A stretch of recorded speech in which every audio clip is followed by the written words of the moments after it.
여러분, 각 나라마다 중산층의 기준이 다른 거 아시나요? 저는 항상 제가 가정을 꾸린 이유가 저는 항상 중산층이다 이렇게 생각했어요.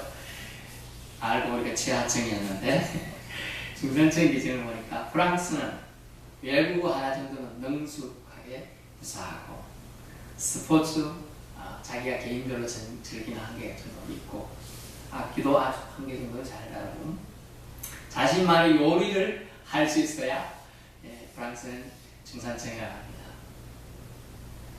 이게 역시 프랑스는 예술가 요리도 할 수 있어야 돼요. 그 다음 영국은요, 프랑스보다는 좀 아주 조금 우리 표현으로는 구식일지 모르지만 대부분 이제 비슷하지만 특별하게 하는 게 소신 있게 말할 수 있을 것, 이런 게 중산층이에요. 자기가 말할 수 있는 것. 그리고 약자 보호 자산, 사회적 약자를 배려할 수 있는 마음가짐 있는 사람을 중산층이다.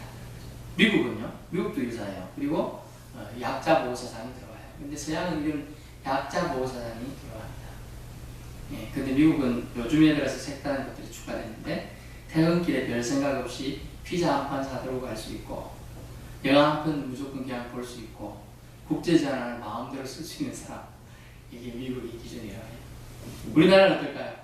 우리나라는요 30평대의 집을 가지고 있고 2000cc 이상의 차를 볼 수 있으며 월 500 이상의 수입이 있고 예금 잔고가 1억 이상은 있어야 되고 해외여행 1년에 1회 이상 할 수 있어야 중산층이다. 저는 해당이 안 됩니다. 차이점은 서양과 우리나라의 차이점은 우리나라는 모두 다 경제적 요소를 배려했다는 거죠. 근데 서양을 보니까 공이 선진국이라는 서양들은 대부분이 사회적 약자를 배려하는 관념이 있는 사람을 중산층이라고 말씀드렸죠. 한국 중산층 사람들에게 인생의 어떤 데는 가치를 조사했습니다. 가치를 조사했는데 2006년도에 조사한 겁니다. 어디에는 한국사회학회라는 데서 조사했어요. 남는 요소 불문하고 인생의 어떤 데는 가치가 뭐냐? 1위 건강이었어요. 역시 2위 가족, 3위 돈, 4위 친구, 5위 일, 6위 종교, 이렇게 갔습니다. 근데 딱 5년 정도 지나갔고 2010년경에 다시 조사했습니다. 조사했더니 1위 건강, 2위 가족, 3위 돈 비슷했습니다. 그 다음 4위 친구까지 가고 5위가 이제 순서가 바뀌었어요. 5위가 종교, 6위가 일로 바뀌었어요. 점점 더 가는데 나중에 지금 사실 우리가 생각하고 있기는 중산층이나 남녀노소 불문하고 1위가 뭔가 여러분 1위가 뭘 것 같아요?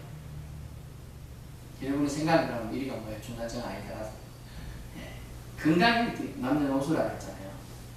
만약 노소를 빼버렸으면 건강이 아닐 수도 있을 거예요. 돈이 될 수도 있을 거예요. 근데 어른들 이제 연세 드신 분이는 뭡니까? 돈은 있어도 건강치 못하면 흔들리니까 건강을 1위로 뽑았던 것 같습니다. 여러분 알고 계신가요? 돈 앞에는 지금 사실 가족도 아무것도 없는 그런 사람들 많잖아요. 우리가 서로 물고 무는 싸움이 비일비재합니다. 명절 때 대부분의 싸움이 나고 막 이렇게 하는데 이유가 뭡니까?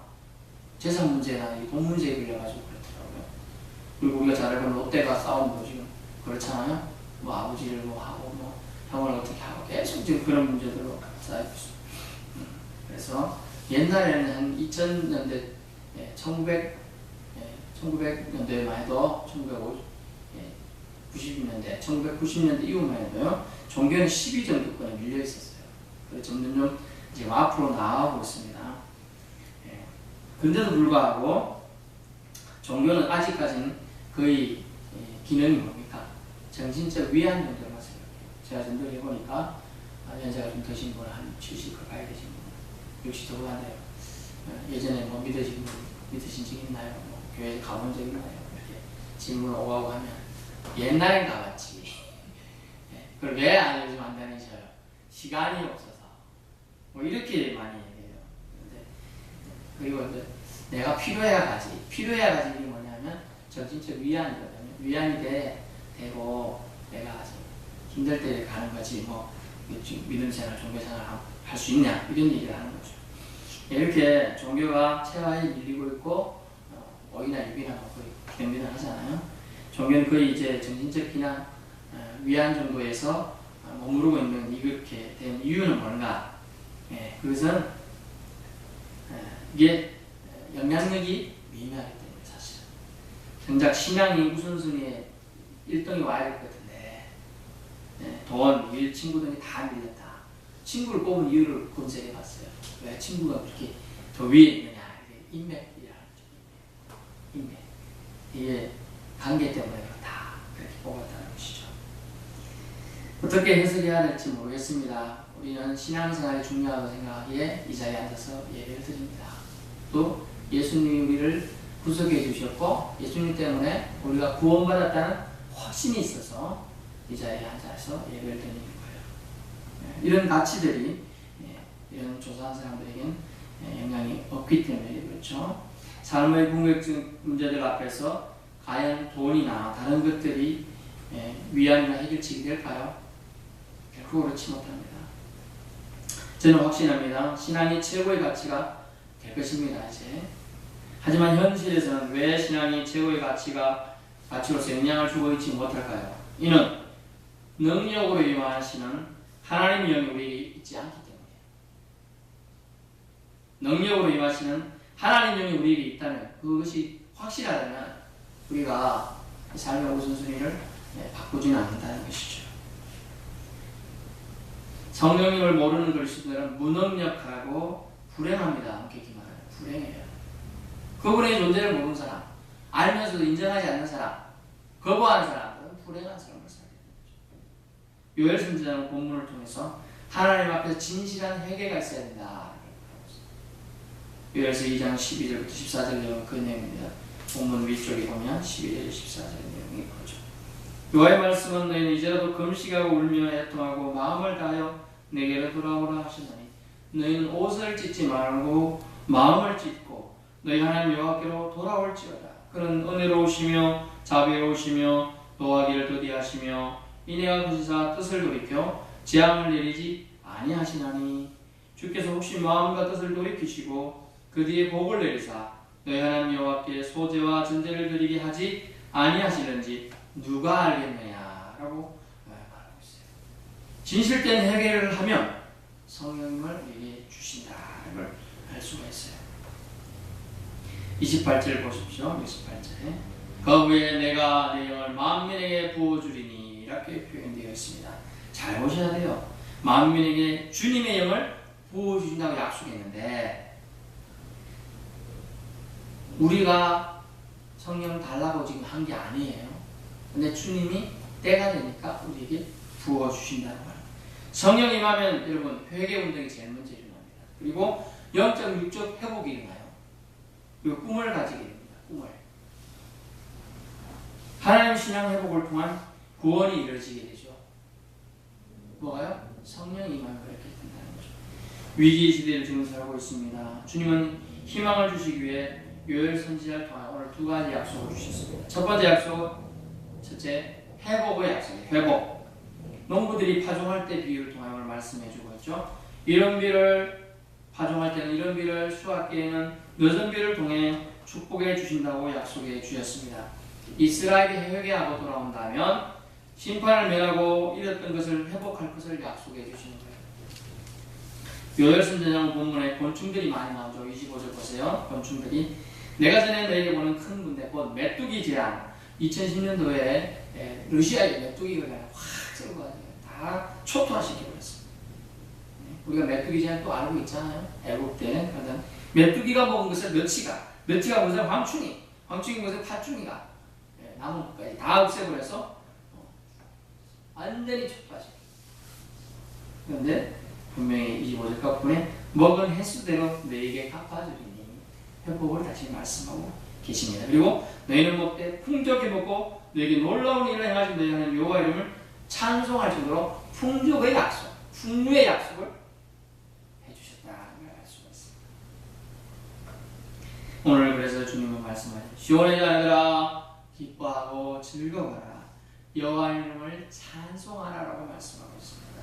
이것이 우리를 지으신 목적이기도 합니다. 여호와 이름을 찬송하고 기뻐하고 여호와 이름을 기뻐하고 또한 여호와를 즐거워하는 삶. 우리가 어떻게 그런 삶을 살아갈 수 있을까요? 여호와의 영이 우리에게 머물러야 한다는 걸 알 수 있습니다. 여러분, 한 가정의 부모가 자녀에게 약속을 합니다. 네가 어떻게 하면 내가 뭐 맛있는 걸 사준다. 어리공을 데리고 한다. 약속을 합니다. 그러면 어때? 자녀는 그걸 그냥 성취되기를 바라고 있는 거예요. 때가 되면 부모님은 나의 그 약속을 지켜주리라. 어린 대공에 데려가고 서울랜드도 데려가고 롯데월도 데려가시겠지. 이러고 쳐다보고 있는 거예요. 언제쯤 가나 이렇게 쳐다보고 있는 거예요. 그런데 하물며 만군의 여호와께서 약속하신 것에 대한 확실함은 반석처럼 더 확고하게 생각되고 믿어짐을 알 수가 있어요. 두 번째 약속은 뭐냐면 구원에 대한 약속을 우리에게 주셨어요. 구원에 대한 약속. 성령을 만민에게 부어준다는 약속을 주셨습니다. 달라고 한 것이 아니라고 좀 전에 말씀드렸는데요. 그저 은혜로 주셨다는 의미로 이 표현을 이해하셔야 됩니다. 28절. 내가 내 영을 만민에게 부어주니 주체가 우리 분명히 여호와 하나님이시고 주님이 모든 사람에게 시혜, 혜택을 주신다는 걸 알 수 있습니다. 만민에게 남는 옷은 누구에게나 부어주신다는 것이죠. 얼마나 좋은가요? 차별의 시대에 차별 없는 평등한 혜택을 주신다는 말입니다. 자녀들에게 장래일을 말할 것이라고 하시며 노인들에게 꿈을 꾸게 해주시겠다고 하시고 젊은이는 이상을 볼 것이라고 말씀해주고 있어요. 또 남녀 종에게도 주님은 부어주신다고 말씀하셨습니다. 성령의 부어받은 사람의 증거로서 예언하며 꿈꾸며 환상을 보고 살게 된다라고 말하고 있습니다. 너희에게 꿈이 있나요? 라고 질문을 드린다면 만약 너희분들에게 가끔 여기 교회 앞에서 앉아 계시는 분이 많이 있어요. 왜냐하면 이제 시장 갔다가 볼일 보고 가시다 보니 여기쯤 오면 이제 다리가 불편하시고 허리가 아프셔서 항상 옆에 앞에 여기 앉아서 계십니다.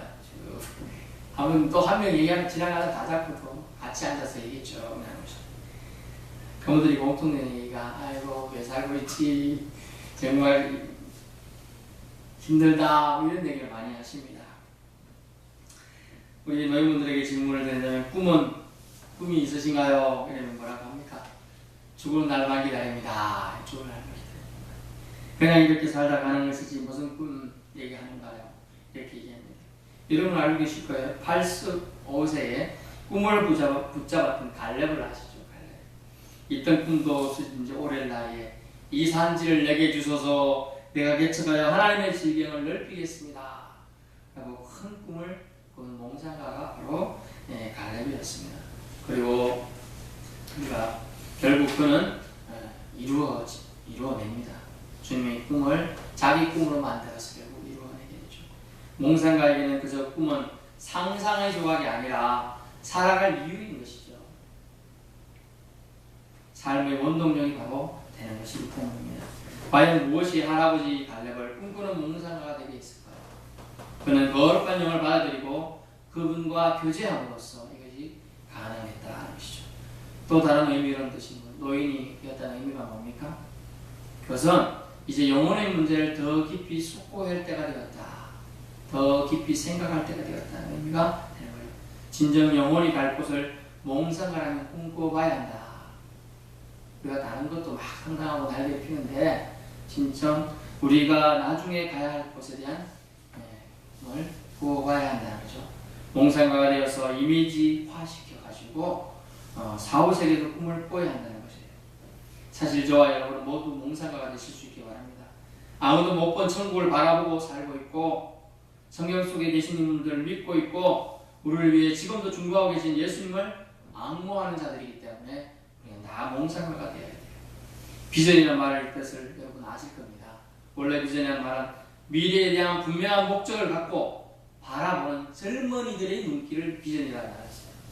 그래서 어른들 쓰면 좀 어색한 게 이유인 것이 바로 그 비전이 그냥 단어 자체가 미래에 대한 분명한 목적을 가지고 바라보는 젊은이들의 눈길이기 때문에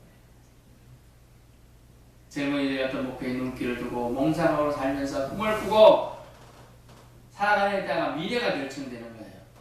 꿈을 꾸는 자가 꾸고 있는 자, 여러분 꿈을 꾸는 자, 꾸고 있는 자 모두 다 젊은이 폐기와 심령이 그 속에서 역동하고 있는 거예요. 여러분 부흥 강사 어떤 제가 기도원 갔을 때 어떤 부흥 강사 얘기하더라고요. 자기도 우리처럼 이렇게 앉아서 부흥 강사 하는 얘기 설교 듣고 있었던 사람이래요. 그런데 자기는 그런 꿈이 생기더래요. 나도 저분처럼 저곳에서 말씀 듣는 날이 오리라. 나도 저 사람처럼 멋진 부흥 강사 되리라 했더니 자기가 결국 그 꿈이 이루어져서 부흥 강사하고 있다. 전혀 꿈은 헛돼 보이지만 그 꿈들은 곧 이루어진다는 걸 알 수가 있어요. 왜요? 그것이 간직하고 품고 있는 사람 같아요. 여러분 미국 최초 흑인 여성 국무장관이었던 사람을 아시나요? 곤돌리자 라이스라는 사람이에요. 곤돌리자. 이 사람은 처음에 그때 당시에 어땠냐면 우리나라 청와대가 있잖아요. 저도 아직 청와대는 안 가봤는데 백악관에 미국에 있습니다. 백악관에 갔는데 아빠랑 같이 아빠가 목사님이에요. 갔는데 흑인은 그때 당시에는요. 흑인은 백악관 출입이 금지됐대요. 그래가지고 제가 이제 법 공부를 좀 했잖아요. 옛날에 흑인은 버스를 탔는데 흑인 좌석도 뒤쪽에 있고 앞에 절대로 앉으면 안 돼요. 그 뒷자리가 있으면 앞 절대 비어있어도 앞보면 안 돼요. 왜냐면 앞자리는 백인 좌석이에요. 그런 차별로 막 차별 폐지해달라고 막 소송 제기하고 그랬더니 미국의 역사였어요. 흑역사. 아주 우울한 역사들이죠.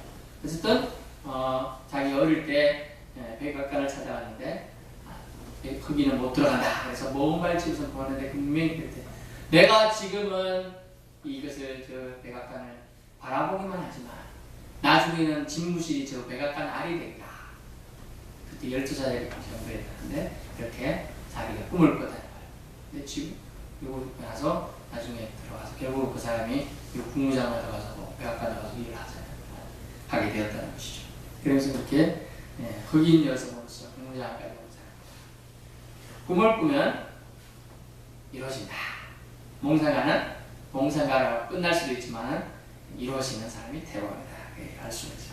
젊은 날이면 알고요. 젊은 날이면 하나님을 경외함으로 하나님 품고 사는 비전을 소유하기 때문에 가지고 있을 때 머나먼 타국에서 주님 믿는 사람, 여호와 믿는 사람으로 품위를 지킬 수 있었어요. 하나님 백성으로서의 명성을 펼칠 수 있어요. 우리가 또 잘 아는 꿈장의 요소 말지 않는 요소예요. 꿈꾸 때문에 형들의 시기심을 받아서 큰 구덩이에 빠지고 또 상인들한테 팔려가고 또 노예 생활하고 꿈 때문에죠. 애꿎은 생활하면 뭐 우리 요셉만큼 따라올 사람이 있나요? 꿈꾸시기에 갖고 있었는데 꿈을 우리 꾸면 어떻게 되죠? 우리 자랑하게 말해요. 꿈을 자랑하게 말해요. 꿈 자랑하다가 고생을 쑥 들어간다. 17세에 들어가서 30세에 정리될 때까지 13년 이상 노예 생활하며 힘겨운 생활을 하는 거예요. 우리가 지금 그 뒤에 정리로서 멋지게 살았다 그것도 있지만 13년은 아주 힘든 생활을 꿈 때문에 하게 한 거예요. 그러나 그는 그 꿈을 내려놓지 않았어요. 몽상을 계속 꾸고 있었어요. 분명히 꿈을 꿨으니 하나님이 그 꿈을 성취하겠다. 보여주셨으니 하나님이 이루시리라는 걸 확신해가지고 있었던 것이죠. 여러분 구원의 약속을 하나님께서 주시는데 오늘 본문 말씀 속에 중요한 전제 조건이 있습니다. 그런데 이것은 오늘 꼭 기억하셔야 됩니다. 전제 조건이 뭐냐면 그것은 여호와의 날이 이르기 전에 구원을 얻어야 한다. 여호와의 날이 이르기 전에 구원의 본문을 읽으십시오.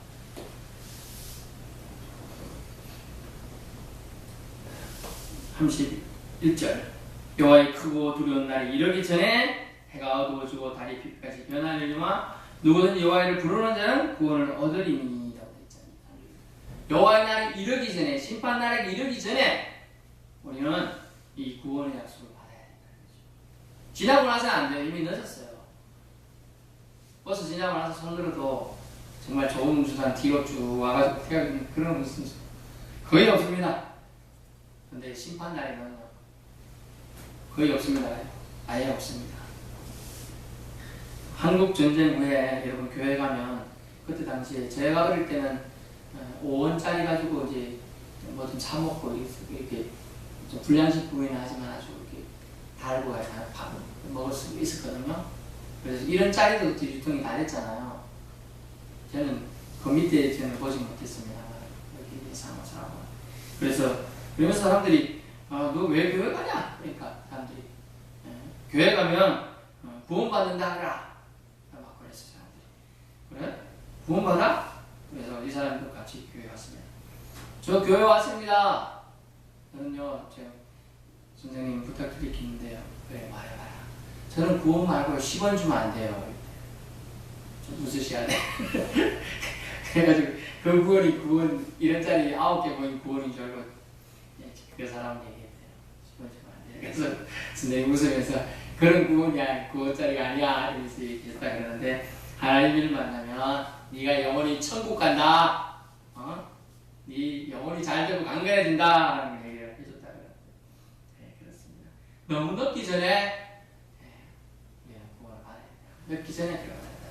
시한이 있다는 거예요. 그래서 시한이 있기 때문에 우리가 가치가 있어요. 사실은 기한이 있기 때문에 모든 것은 기한이 정해져 있습니다. 그렇지 않다면 그 가치는 거의 무색할 없기 때문이죠. 그럼 두 번째가 뭐냐면 구원의 약속 하나님께 주는 중요한 전제 조건. 첫 번째가 이르기 전에 해야 된다 그랬어요. 이르기 전에. 두 번째는 누구든지 여호와 이름을 부르는 자라는 단서가 있어요. 부르는 자. 불러야 된다는 것이죠. 여호와 이름을 부르는 자라는 뜻은 뭐냐 하면 로마서 10장 9절과 13절에 나오는데 하나님을 올바로 인식하고 그분을 믿고 입으로 시인하는 자. 이것이 부르는 자. 너 예수님 믿니?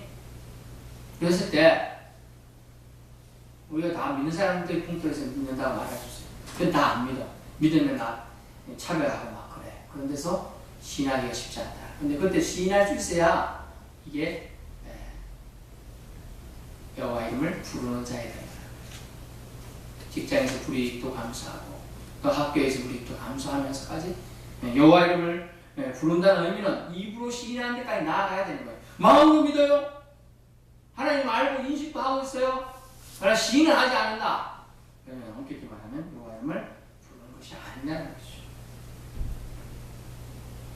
이런 자들은 결국 입으로 시인까지 하는 자들은 종말로 저 환난이 반드시 있을 텐데 그때 성령 안에서 그들은 배도하지 않는다. 배반하지 않는다는 걸 알 수 있어요.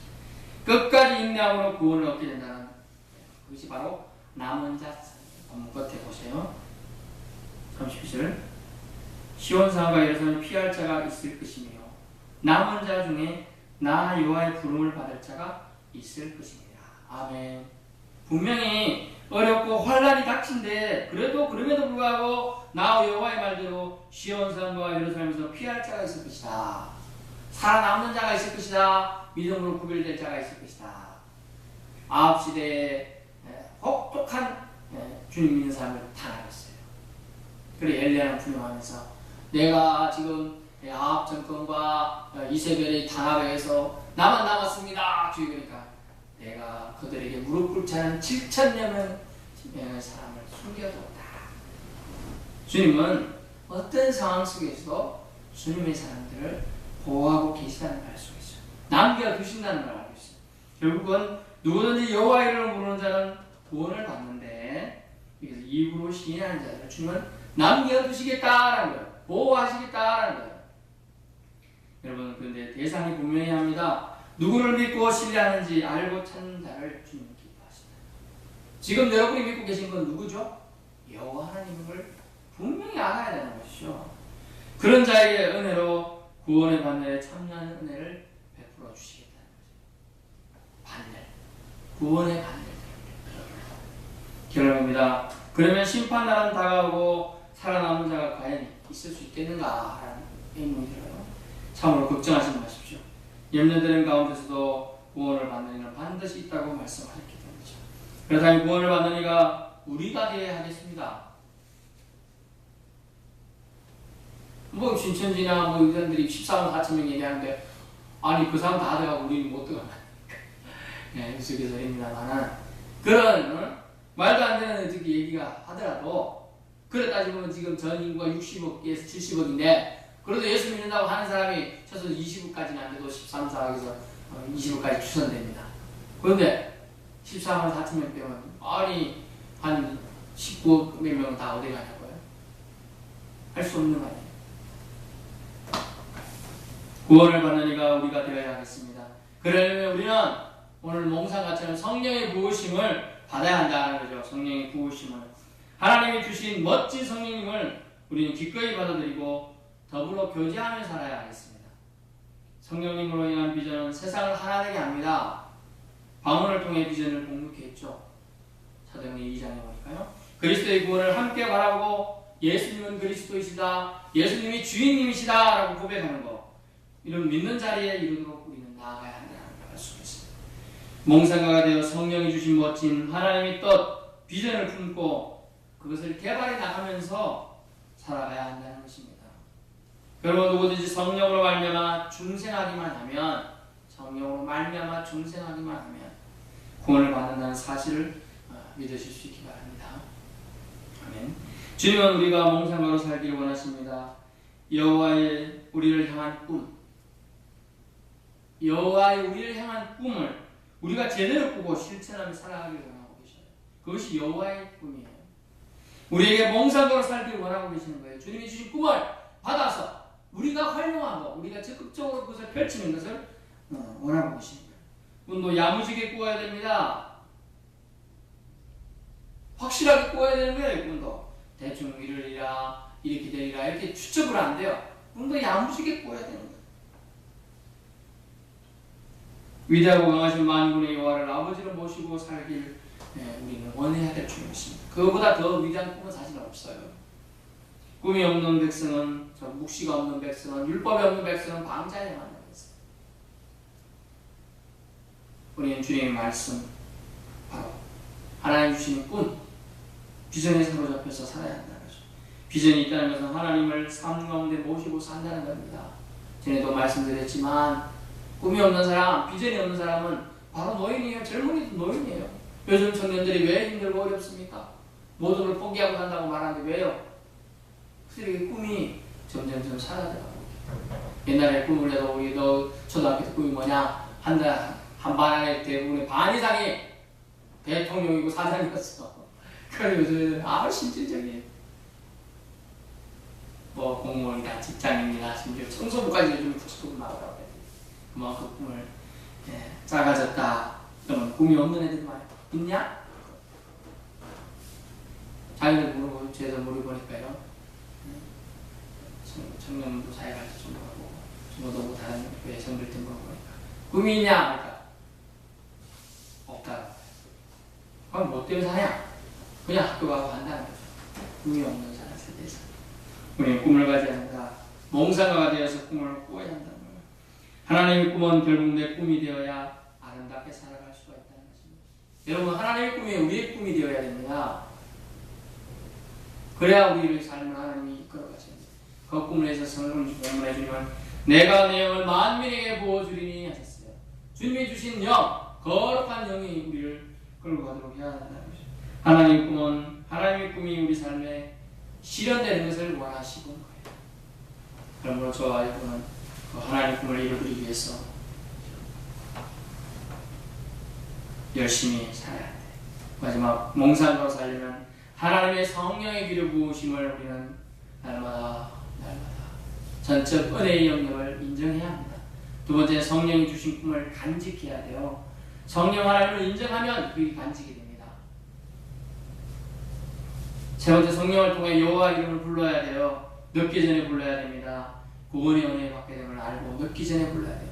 여호와를 찾아야 돼요. 입으로 시인해야 돼요.